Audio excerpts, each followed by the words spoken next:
Olá pessoal, tudo bem? Aqui é o Leone falando e nós vamos continuar estudando um pouco sobre as propriedades das misturas.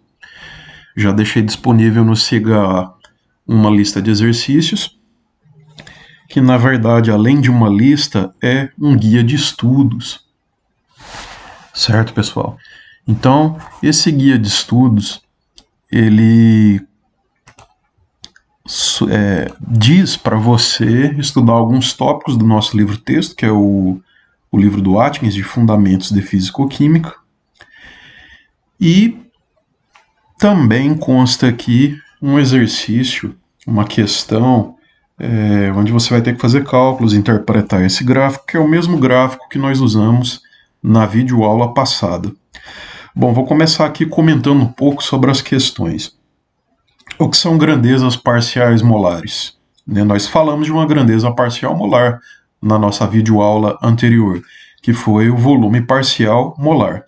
Então, os conceitos eles podem ser estendidos para quaisquer grandezas termodinâmicas. Você pode falar em energia de Gibbs parcial molar, você pode falar em entropia parcial molar, ou seja, você pode falar em grandeza parcial molar para qualquer grandeza termodinâmica extensiva, certo? O potencial químico, que é a questão número 2 ali, é uma grandeza parcial molar, mas eu não vou dar mais detalhes aqui.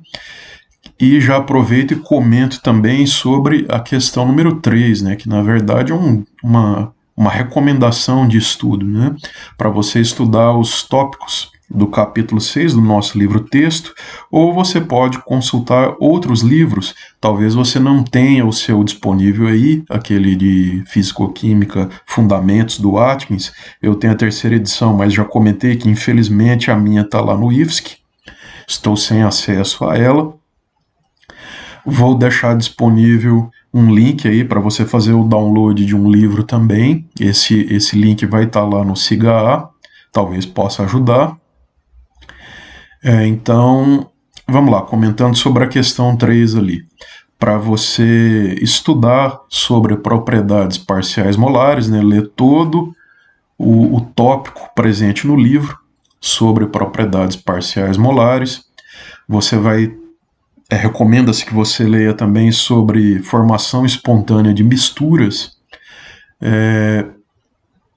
Então, a formação espontânea de misturas, você vai ver que ali no livro já tem uma abordagem termodinâmica que envolve entropia, né? Existe um motivo, uma explicação termodinâmica para que as misturas se formem. Por exemplo, quando você mistura dois gases, você sabe que os gases se misturam muito bem em qualquer proporção.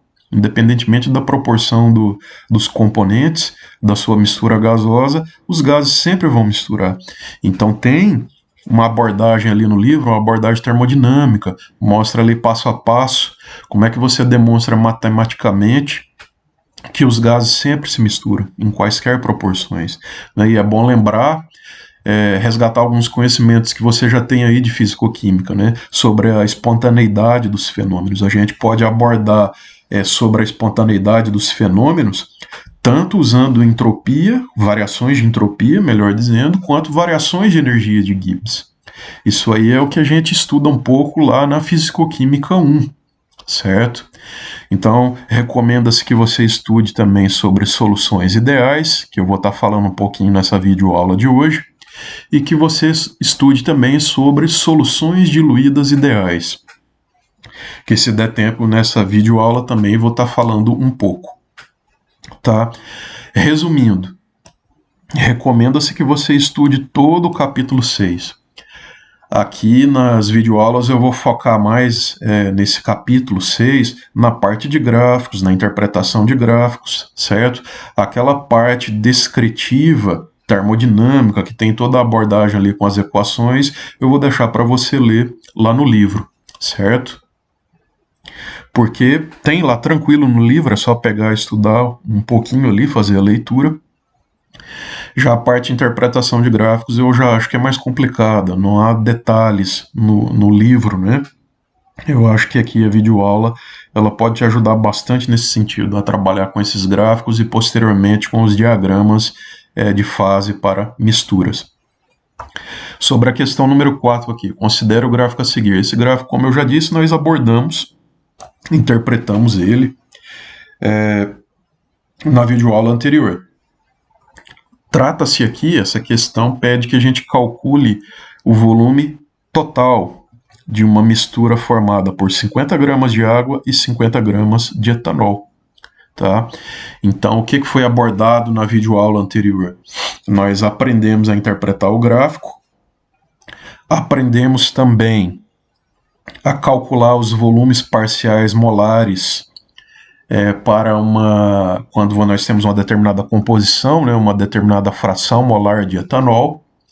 Então você vai usar aquele conhecimento para resolver aqui essa questão 04. Tá? Com o conhecimento adquirido na videoaula anterior, você pode tranquilamente chegar nos volumes parciais molares, tanto da água quanto do etanol. Tá?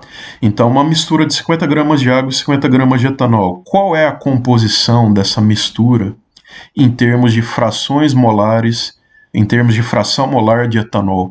Você localiza a fração molar de etanol para essa mistura, que a questão está indicando, vem aqui no gráfico e obtém os volumes parciais molares, tanto do etanol quanto para a água, ok?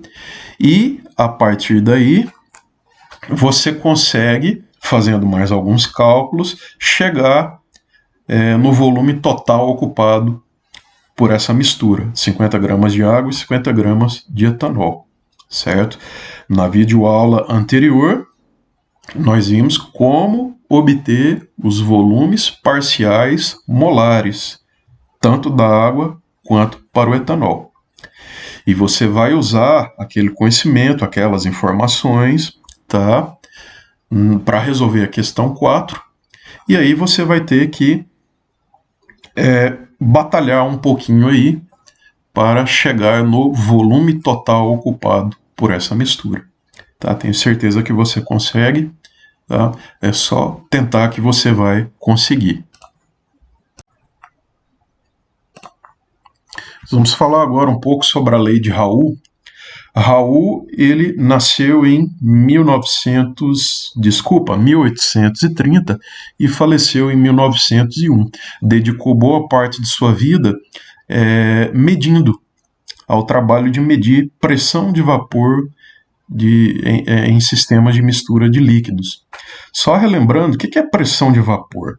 Só para a gente entender bem, desde o início aqui, considere um sistema formado por dois líquidos. Imagina que nós temos dois líquidos aqui, uma mistura de dois líquidos, onde eu vou ter um soluto e um solvente, ambos no estado líquido, e o soluto, evidentemente, vai ter uma quantidade menor de moléculas e o solvente, né, por definição, vai estar presente em quantidade maior, né, um número maior de moléculas do solvente e o soluto um número menor de moléculas. Então, considere inicialmente que esse sistema está fechado, tá? De forma que os vapores não podem escapar para a atmosfera. O que nós temos então? As moléculas elas saem aqui da fase líquida e vêm para o vapor. E elas podem sair lá do vapor e vir aqui para a fase líquida também. Então existe nós temos aqui um sistema dinâmico, né, entre as moléculas, onde as moléculas escapam da fase líquida e vão para o vapor, e saem lá do vapor e vêm para o líquido. Quando os potenciais químicos das substâncias, por exemplo, o potencial químico do solvente, ele é o mesmo, tanto aqui na fase líquida, quanto lá no vapor, ok? Da mesma forma, o potencial químico do soluto, ele é o mesmo lá no vapor e aqui no líquido, quando essa condição é alcançada, onde nós temos a igualdade dos potenciais químicos para as substâncias individualmente, tanto na fase líquida quanto na fase vapor, né? Eu tenho a igualdade desses potenciais químicos, a gente diz que o equilíbrio foi alcançado. Então, essa é a condição para o estabelecimento do equilíbrio. Essa igualdade nos potenciais químicos para cada uma das substâncias, lá na fase líquida e lá no vapor. Então, quando nós temos esse equilíbrio dinâmico, quando o equilíbrio é atingido, certo? Nós temos que a pressão que os vapores exercem nas paredes do recipiente é o que a gente chama de pressão de vapor. Então, pressão de vapor nada mais é do que a pressão que o vapor exerce em equilíbrio dinâmico com a fase líquida. Esclarecendo aqui alguns detalhes dessa imagem, nós temos que μ representa o potencial químico da espécie J. J aqui denota uma substância qualquer, ok? Então, μ é o potencial químico e J é uma espécie química qualquer do sistema. Pode ser o soluto, pode ser o solvente.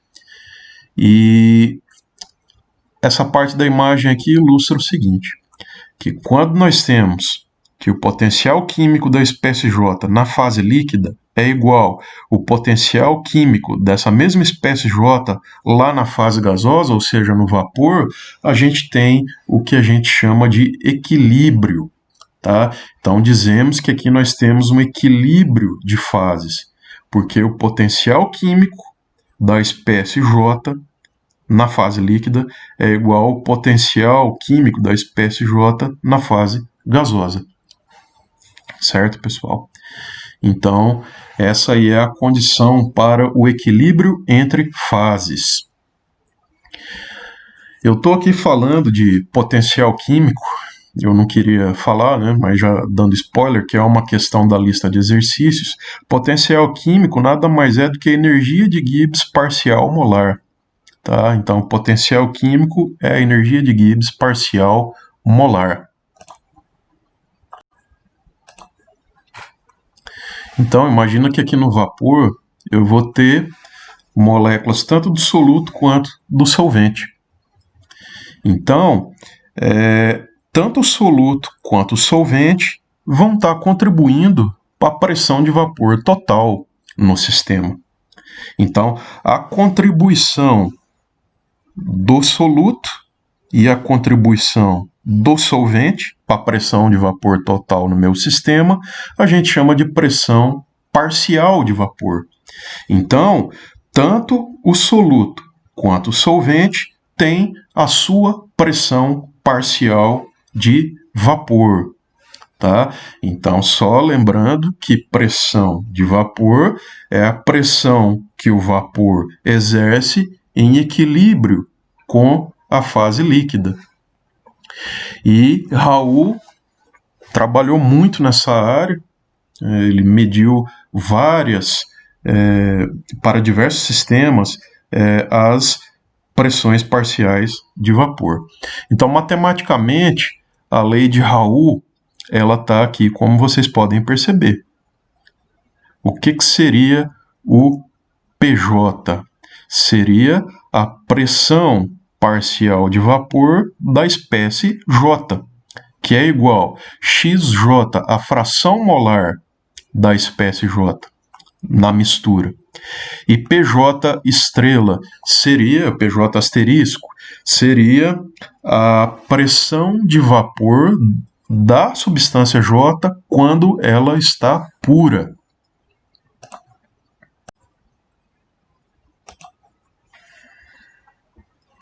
Então, vamos falar um pouco desse gráfico aqui, que é típico quando a gente fala de lei de Raoult. Então, nós temos um gráfico que o eixo vertical dá para a gente a pressão de vapor da espécie em questão, tanto do lado esquerdo quanto do lado direito, e o eixo horizontal nos fornece a fração molar de A. No caso aqui você tem que considerar uma mistura, né? Mistura é uma mistura binária. dos líquidos A e B. Então eu tenho o líquido A misturado com o líquido B. O eixo horizontal aí dá para a gente a fração molar da espécie A na mistura. Então, como eu já adiantei anteriormente para vocês, o PJ estrela seria a pressão de vapor da espécie J quando pura. Ok? Então, PB estrela ou PB asterisco é a pressão de vapor do B quando ele está puro. E PA asterisco é a pressão de vapor do A quando ele está puro. Veja só, quando a fração molar da espécie A é zero, quer dizer que eu não tenho nenhuma espécie A, ou seja, eu vou ter presente somente o B no meu sistema. Então, por isso que essa aqui é a pressão de vapor do B quando ele está puro, PB asterisco, certo? E quando eu tenho que a fração molar da espécie A é igual a 1, quer dizer que eu tenho só a espécie A. Eu não vou ter B, eu tenho zero da espécie B. Então, se eu tenho só a espécie A e eu computar a pressão de vapor dessa espécie A quando ela está pura, eu tenho a pressão de vapor da espécie A pura. Então, PA asterisco. Então, essa reta aqui, ó, ela dá para a gente a pressão de vapor da espécie B, certo? Então, são diversos valores da pressão de vapor da espécie B quando eu tenho o quê? Eu tenho o A presente. Veja que só nesse pontinho aqui eu tenho o B puro, tá? Portanto, estou falando nesse ponto aqui da pressão de vapor do B quando puro.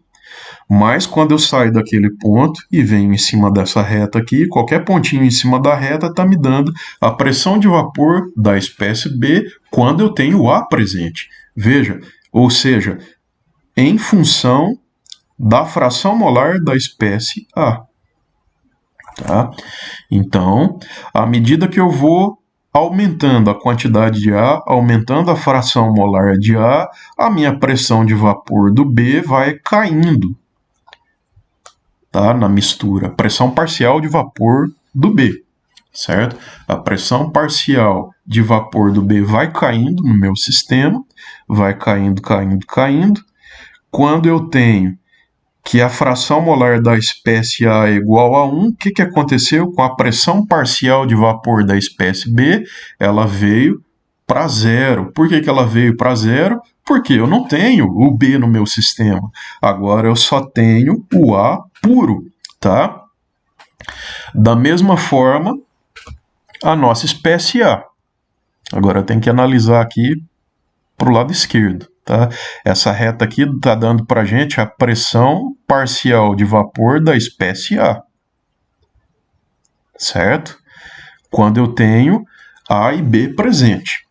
Então vamos lá. Se eu estou nesse pontinho aqui, ou seja, a fração molar da minha espécie A é igual a 1. Eu só tenho A no meu sistema, não tem nenhum B. Então a pressão de vapor, neste caso, é a pressão de vapor do A quando puro, quando eu não tenho B no meu sistema.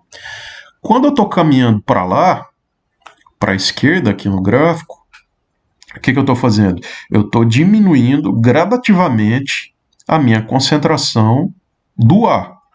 Então eu começo com a pressão de vapor possível para o meu A no máximo, ou seja, quando ele está puro.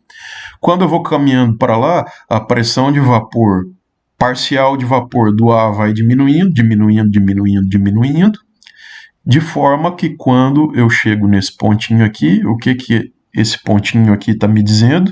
Está dizendo que eu tenho agora o B puro, ou seja, a minha fração molar do A é zero, eu não tenho nenhuma molécula da minha substância A presente no meu sistema, então a participação para a pressão de vapor do meu sistema em termos do A é zero. Tá? Eu não tenho nenhum A no meu sistema, eu não tenho nem A no líquido, nem A no vapor. Então a pressão parcial de vapor para a espécie A vai ser 0, quando a minha fração molar da espécie A é igual a 0, certo? Então, essa reta aqui, ela me dá a pressão de vapor, a pressão parcial de vapor da espécie B, e essa reta aqui me dá a pressão parcial de vapor da espécie A. Aqui para a espécie B, aqui para a espécie A, e essa reta aqui em cima, o que que é? É a soma. É a soma da pressão parcial de vapor do A mais a pressão parcial de vapor do B. Então veja que esse gráfico é bonitinho, né? Nós temos as retinhas aí, certinhas. Isso é o que mostra a lei de Raoult, certo? E se você olhar para esta equação aqui da lei de Raoult, só poderíamos esperar mesmo retas, né?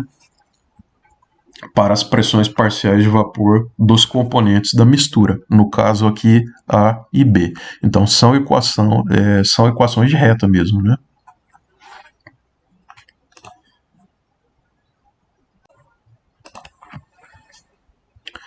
Note então, analisando um pouco mais a equação da lei de Raoult, veja então que a pressão parcial de vapor da espécie J é igual à fração molar da espécie J vezes a pressão de vapor da espécie J quando ela está pura. Então, XJ é o número que varia de quanto a quanto. Ele vai de 0 a 1.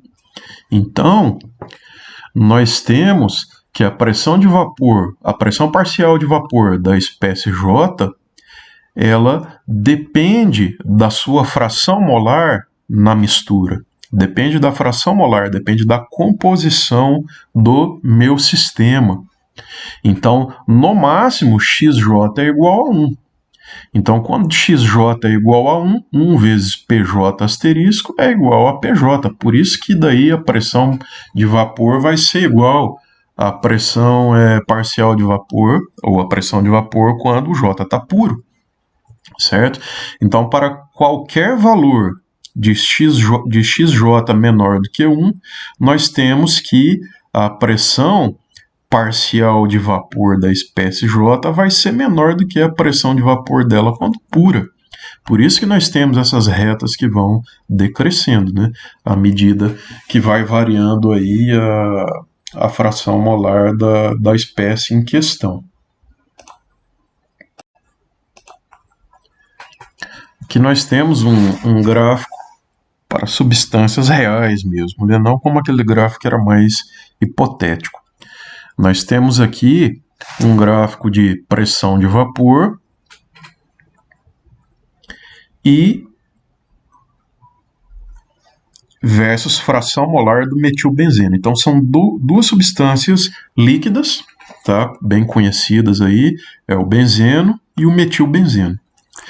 O benzeno e o metilbenzeno são moléculas bem parecidas, né? A diferença é que o metilbenzeno tem um grupo metil inserido ali no anel. Então, são substâncias que têm as suas moléculas, as estruturas moleculares são bem parecidas. E veja que o gráfico está bonitinho, né? No eixo X nós temos a fração molar do metilbenzeno. No eixo Y nós temos as pressões de vapor. Então veja que existe uma variação bem linear, uma resposta linear da pressão parcial de vapor do benzeno, à medida que a gente vai variando a fração molar do metilbenzeno. O mesmo vale para o metilbenzeno. Existe uma variação linear na sua pressão parcial de vapor à medida que a gente vai mudando a composição do sistema, ou seja, variando a fração molar do metilbenzeno. E em cima essa reta é a soma das duas pressões parciais de vapor, tanto do metilbenzeno quanto o benzeno. Então a lei de Raoult, ela se encaixa bem para sistemas onde as moléculas constituintes são semelhantes, tá? Isso é bem conhecido nessa parte, nos livros, quando a gente vai discutir, vai falar sobre a lei de Raoult, tem sempre esse tipo de gráfico aqui, para duas moléculas semelhantes. Claro que o gráfico aqui não mostra para gente os pontinhos experimentais, né? Só mostra a retinha ali, já pronta, né? Mas existe essa tendência linear para a pressão parcial de vapor das substâncias quando as moléculas constituintes da mistura líquida são semelhantes.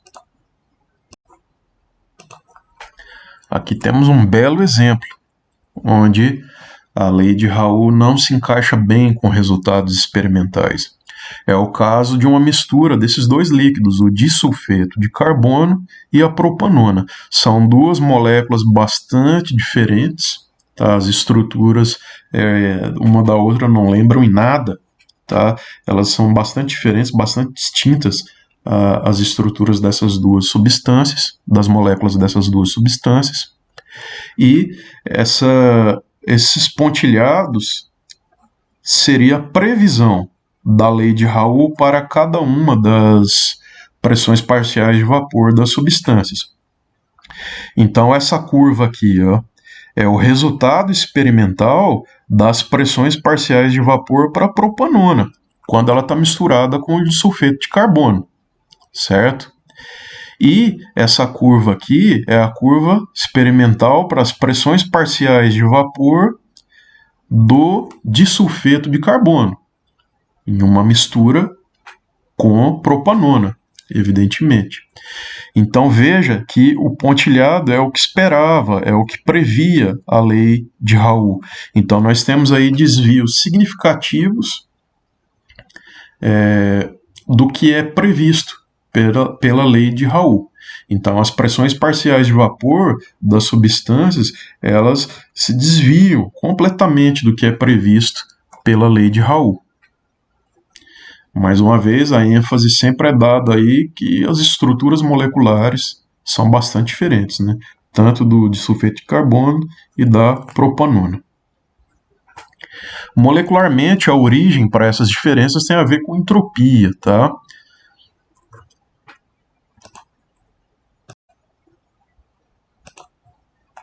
Talvez você já tenha ouvido por aí o termo solução ideal. Uma solução ideal considere um soluto A e um solvente B. Então, uma solução ideal seria uma solução formada por esse soluto A e esse solvente B, de forma que as pressões parciais de vapor para este sistema são descritas perfeitamente pela lei de Raoult. Tá? Então, para uma solução ideal, que é uma solução hipotética, nós teríamos uma concordância perfeita, tá? Com a lei de Raoult e os dados experimentais.